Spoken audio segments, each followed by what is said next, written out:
گزشتہ ہفتے قومی اسمبلی میں جو الیکشن ایکٹ ہے اس میں ترمیم ایک منظور کی گئی ہے۔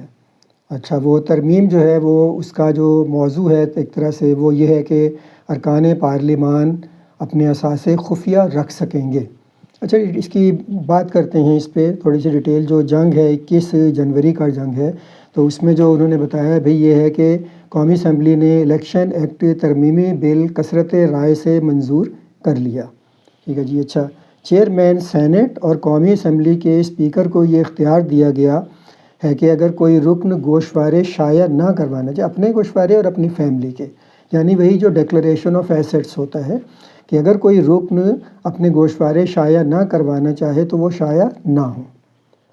اچھا، اس پہ بہت شور مچا ہوا ہے۔ پہلے ہی جو پاکستان میں بات صحیح بھی ہے کہ پاکستان کے جو سیاستدان ہیں، پاکستان کے جو ایم این ایز ہیں، ایم پی ایز ہیں، یعنی جن کو ایم پیز کہہ لیں آپ، پارلیمان میں جو لوگ نمائندے بن کے جاتے ہیں پاکستان کے شہریوں کے، ان کو پہلے ہی بہت برا بھلا کہا جاتا ہے اور صحیح کہا جاتا ہے، لیکن یقیناً ہر بات غلط نہیں ہے ان کی۔ میں اس پہ بات کروں گا۔ اچھا، ایک تو یہ کہ تھوڑی سی پہلے اس کو ہمیں سمجھ لیں کہ یہ ہوا کیا ہے۔ اچھا، اس میں جو اس کی تھوڑی سی کچھ ڈیٹیل بھی، باریکیاں ضروری ہیں سمجھنا نا۔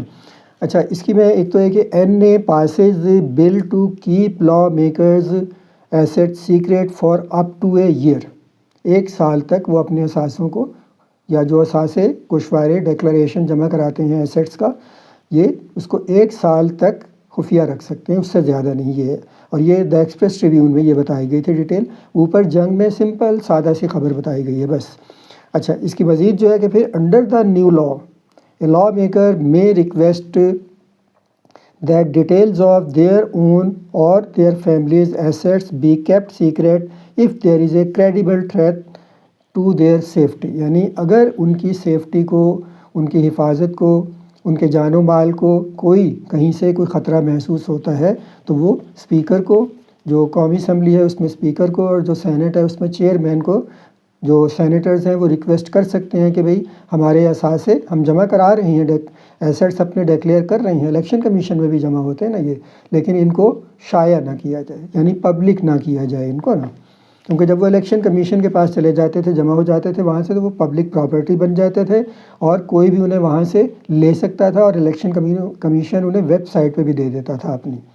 تو ایک تو یہ چیز اس میں آ گئی، ایک یہ یعنی کنڈیشنل ہے یہ کہ ایک اگر کوئی کریڈیبل تھریٹ ہے تو پھر وہ کریں گے۔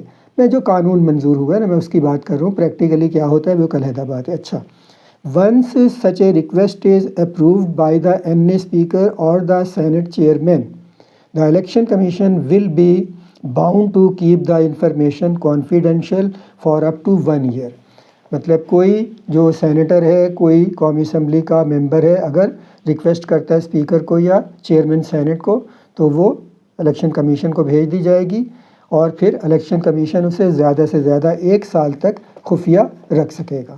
تو یہ ہوا ہے۔ اچھا، اب یہ جو ہے، میں اس میں آپ کے سامنے جو بات رکھنا چاہتا ہوں، میں آپ سے ہی چلیں، جو بھی لوگ یہ سن رہے ہیں، میں ان سے ایک بات پوچھوں۔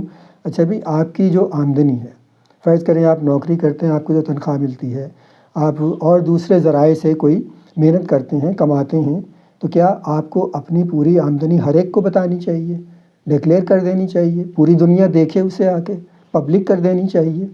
آپ اپنے گھر میں آپ کے پاس جو اثاثے ہیں، جو کچھ بھی ہے، جیسی بھی پراپرٹی ہے، کوئی زیور ہے، کچھ اور ہے، کچھ نقدی ہے، کوئی کرنسی ہے، چیز سونا چاندی ہے، اور کوئی چیز ہو سکتی ہے، تو کیا آپ کو وہ سب لکھ کے پبلک کر دینا چاہیے، سب کو بتا دینا چاہیے؟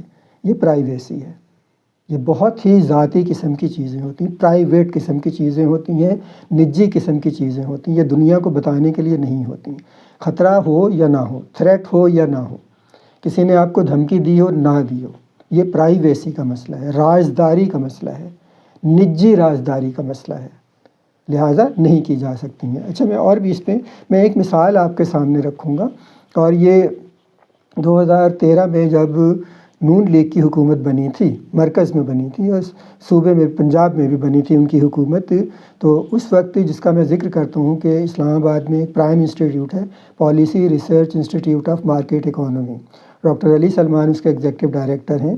اچھا وہ میں ان کے ساتھ پرائم انسٹیٹیوٹ کے ساتھ شروع سے اٹیچڈ ہوں، ایفیلیٹڈ ہوں ان کے ساتھ. ان کے ایک میں نے جو اس وقت ہم نے 2013 میں جب نون لیگ کی حکومت بن گئی تو ایک پروجیکٹ کیا پرائم انسٹیٹیوٹ نے. پروجیکٹ کیا تھا کہ جی نون لیگ یعنی PMLN جو ہے ان کا جو اکنامک مینیفیسٹو تھا 2013 کے الیکشن کی کمپین میں انہوں نے جو ایک معاشی منشور لوگوں کے سامنے رکھا تھا اور اس میں کچھ ہدف رکھے تھے معاشی کہ ہم حکومت میں آ جائیں گے تو ہم یہ چیزیں کریں گے. اچھا تو پرائم انسٹیٹیوٹ نے ڈاکٹر علی سلمان اور میں نے ہم نے مل کے وہ ٹارگٹ جو تھے ہدف ایک لسٹ کی بنا لی، ان کی فہرست بنا لی، ان کی کلاسیفیکیشن کی، ان کی فہرست بنا لی.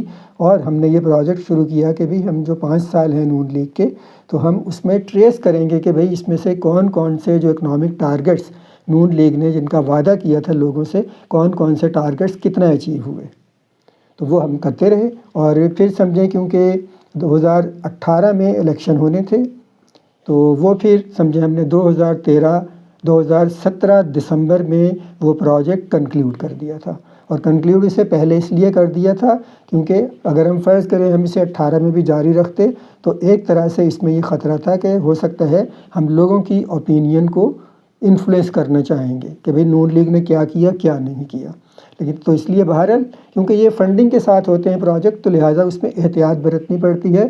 تو اسے دسمبر 2017 میں اس پروجیکٹ کو کنکلیوڈ کر دیا تھا اور آخری رپورٹ دسمبر 2017 میں اس کی شائع ہو گئی تھی. اچھا جو اکنامک ٹارگٹس نون لیگ نے رکھے تھے اپنے، اس میں ایک ٹارگٹ جو تھا بڑا حیران کن تھا. اچھا ہم نے اس پہ ڈسکشن کی اور میرا بھی ویو اس میں یہ تھا، علی سلمان جو ہیں ان کا ویو بھی یہی تھا کہ بھئی ہمیں یہ ٹارگٹ غلط ہے یہ. لیکن ہم دیکھیں نا ہم تو ایک پروجیکٹ کر رہے ہیں اور اس میں جو بھی نون لیگ نے جو ٹارگٹس رکھے ہیں اکنامک ٹارگٹس ہم ان کو ٹریک کریں گے، ہم ان کو دیکھیں گے کہ وہ کتنا پورے کرتے ہیں، میئر کریں گے، ان کی اسکورنگ کریں گے. تو اگرچہ ہم سمجھتے تھے کہ بھئی یہ غلط ہے. اچھا ٹارگٹ کیا تھا؟ ٹارگٹ تھا یہ جی میں جو نون لیگ کے مینیفیسٹو میں جو ورڈز لکھے ہیں وہی ورڈز آپ کے سامنے رکھتا ہوں. Publish an annual tax directory indicating the taxes paid and assessed in the last 3 years. ہر کسی کا جو بھی ٹیکس پیئر ہے پاکستان میں، جو بھی انکم ٹیکس ریٹرن جمع کرا رہا ہے اس کے ساتھ جمع ہوتی ہے نا یہ ویلتھ ٹیکس بھی ہوتا ہے. اچھا پھر اس کے ساتھ پورے آپ کو ایسٹس اپنے بتانے پڑتے ہیں ٹیکس ریٹرن کے ساتھ. تو یہ جو اس میں ان کا اکنامک مینیفیسٹو جو تھا نون لیگ کا، اس کے جو مختلف سیکشنز تھے تو اس میں ٹیکس ریفارمز کے سیکشن میں یہ والا ٹارگٹ شامل تھا کہ ہم ایک ٹیکس ڈائریکٹری شائع کریں گے. یعنی جتنے لوگ بھی ٹیکس دے رہے ہیں ان کی ہم ٹیکس ڈائریکٹری چھاپیں گے اور اس میں بتائیں گے کہ بھئی انہوں نے کتنا ٹیکس دیا ہے پچھلے 3 سالوں میں. تو ہم نے یہ ٹارگٹ لیا اور ہم اس کو ٹریس بھی کرتے. لیکن اس وقت بھی میرا یہ ویو تھا کہ یہ against the privacy of the citizens ہے. ہم کوئی بھی ٹیکس دے رہا ہے ٹھیک ہے، ٹیکس دے رہا ہے وہ FBR کو کسی بھی ادارے کو یہ حق نہیں ہے کہ اس سے اس کے اثاثے پوچھے. جو ٹیکس بنتا ہے وہ دے رہا ہے.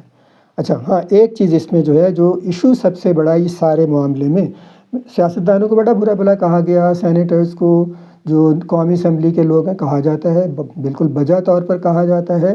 لیکن اس معاملے میں میں سمجھتا ہوں کہ وہ درست ہیں. لیکن ابھی بھی صرف اتنا ہوا ہے کہ 1 سال تک وہ خفیہ رکھ سکتے ہیں، میں یہ سمجھتا ہوں.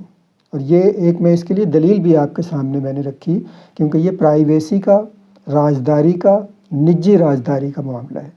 کیوں کوئی بھی شخص چاہے وہ ایک شہری ہے کچھ بھی کر رہا ہے، سیلریڈ انڈیویجول ہے، وہ سیلریڈ سٹیزن ہے، کاروباری ہے، تاجر ہے، بڑا تاجر ہے، کارپوریٹ بزنس مین ہے، بہت بڑا مالک ہے، کسی مطلب فیکٹریوں کا مالک ہے، کسی گروپ آف انڈسٹریز کا مالک ہے، سب ایک ہیں. قانون کی نظر میں، پاکستان کے آئین کی نظر میں سب ایک ہیں. سب کی پرائیویسی، سب کی رازداری، سب کی نجی زندگی ان کی اپنی زندگی ہے. کسی کو یہ حق نہیں ہے کہ ان سے ان کے اثاثے پوچھے. ہاں قانون جب دیکھتا ہے کہ کہیں پہ کوئی سمجھیں کوئی چیزیں غلط ہو رہی ہیں پھر وہ تحقیقات کر سکتا ہے، لیکن وہ تحقیقات بھی خفیہ ہوں گی. ان تحقیقات کو بھی اگر کورٹ میں کیس جاتا ہے تو کورٹ کے سامنے تو رکھا جا سکتا ہے لیکن پبلک کے سامنے نہیں رکھا جا سکتا. یہ پرائیویسی کا معاملہ ہے. ذرا جا کے دنیا میں دوسرے لوگوں کا دیکھیں. ٹھیک ہے جو ایک طرح سے جب لسٹڈ کمپنیز ہوتی ہیں، جو کارپوریٹ بزنسز ہوتے ہیں لسٹڈ ہوتی ہیں، SECP کے ساتھ ہوتے ہیں، اسٹاک ایکسچینجز کے ساتھ لسٹڈ جو ہوتے ہیں، وہ ایک بالکل ڈفرینٹ، وہ پبلک لمیٹڈ کمپنیز ہوتی ہیں۔ ان کی ساری چیزیں بالکل ایک طرح سے اوپن ہوتی ہیں پبلک کے لیے، کیونکہ وہ شیئرز پر بیس ہوتی ہیں اور ان کے شیئرز لوگوں نے خریدے ہوتے ہیں، ان میں یہ چیز نہیں لاگو ہوتی۔ اچھا، اس میں بھی سمجھیں ایک اور چیز بھی جب مجھے یاد آتی ہے، اگر آپ لوگ جو سن رہے ہیں کسی نے بھی سرکاری نوکری کی ہو تو جب وہ اپوائنٹمنٹ لیٹر ملتا ہے تو اس میں لکھا ہوتا ہے کہ یہ جو سیلری آپ کو ہم دے رہے ہیں، اس میں جو مختلف چیزیں ہیں یہ ساری سیکرٹ ہیں، کانفیڈینشیل ہیں، یہ آپ تک اور جو امپلائر ہے یعنی گورنمنٹ آف پنجاب یا گورنمنٹ آف پاکستان، ان دونوں کے درمیان کانفیڈینشیل ہیں یہ چیزیں، یہ وہی پرائیویسی ہے، کہیں اور سے نہیں آ گئی ہے۔ تو ہر انڈیویجول کی پرائیویسی، چاہے اب فرض کریں اگر کوئی انڈیویجول سینیٹر بن گیا ہے، کوئی انڈیویجول قومی اسمبلی کا ممبر بن گیا ہے، کوئی انڈیویجول کسی صوبائی اسمبلی کا ممبر بن گیا ہے، تو اس کا کیا مطلب ہے؟ اپنے سارے ایسٹس وہ لوگوں کے سامنے رکھ دے۔ خطرے بھی موجود ہوتے ہیں، بلیک میل کیا جا سکتا ہے، کڈنیپنگ ہو سکتی ہے، ڈاکے پڑ سکتے ہیں، جان کو خطرہ لاحق ہو سکتا ہے، کچھ بھی ہو سکتا ہے یہ۔ لیکن اس میں جو انہوں نے یہاں پہ جو قانون منظور کیا، جو ترمیم کی ہے الیکشن ایکٹ میں، اس میں ٹھیک ہے انہوں نے کہا ہے کہ بھئی ایک اگر تھریٹ ہوگی، کریڈیبل تھریٹ ہوگی تو پھر وہ ریکویسٹ کرے گا، لیکن میں نہیں سمجھتا کہ کریڈیبل تھریٹ ہے یا نہیں ہے۔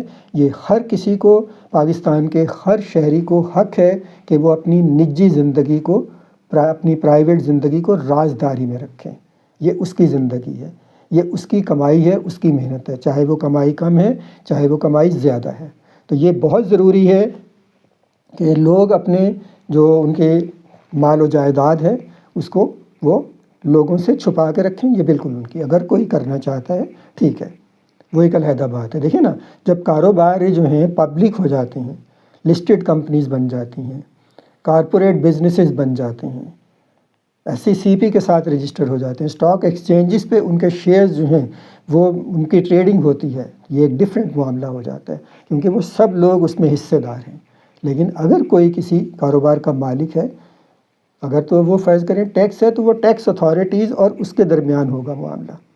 الیکشن لڑنے کے لیے کیوں ایسٹس بتائے جائیں بھائی؟ اور دوسرے طریقے ہو سکتے ہیں، فرض کریں یہی ہوا ہے نا، اسی وجہ سے یہ کیا گیا نا کہ بھئی جس نے بھی الیکشن لڑنا ہے وہ الیکشن کمیشن میں اپنے گوشوارے جمع کرائے، ایسٹس ڈیکلریشن جو ہے وہاں جمع کروائے، یا جب وہ MP اے یا MNA یا سینیٹر بن جاتا ہے تو وہاں کروائے۔ اچھا، گریڈ 17، 18، 19ویں 20ویں 22ویں گریڈ تک بھی یہ ڈیکلریشن آف ایسٹس ہوتا ہے۔ میں نے کالج میں، یونیورسٹی میں پڑھایا تو ہمیں بھی وہ ہر سال جمع کروانے ہوتے تھے گوشوارے، جتنے بھی سرکاری ملازم ہوتے تھے۔ میں یہ کہہ رہا ہوں کوئی سرکاری ملازم ہے یا نہیں ہے، پاکستان کا اگر وہ شہری ہے تو اسے اپنے اثاثے، اپنی مال و جائیداد کو خفیہ رکھنے کا پورا حق ہے۔ اگر فرض کریں کہ اس نے ٹیکس دینے ہیں، ٹیکس دینے کے معاملات میں کوئی چیز آتی ہے، ایسی چیز ہے، تو وہ ٹیکس اتھارٹیز کے اس کے درمیان معاملہ ہوگا، اور اگر وہ معاملہ عدالتوں میں جاتا ہے تو وہ معاملہ عدالت کے اندر رہے گا، وہ اخباروں میں نہیں چھپ رہا ہوگا کہ جی یہ شخص جو ہے اس کے اتنے اثاثے ہیں، جی یہ شخص جو ہے جی اس کی اتنی دولت ہے جی۔ تو یہ پرائیویسی کا معاملہ ہے، اس کو بالکل اسی طرح ہمیں سمجھنا چاہیے، اور پاکستان کے ہر شخص کی جو نجی زندگی ہے اسے ہمیں سمجھنا چاہیے کہ وہ راز میں رہنی چاہیے۔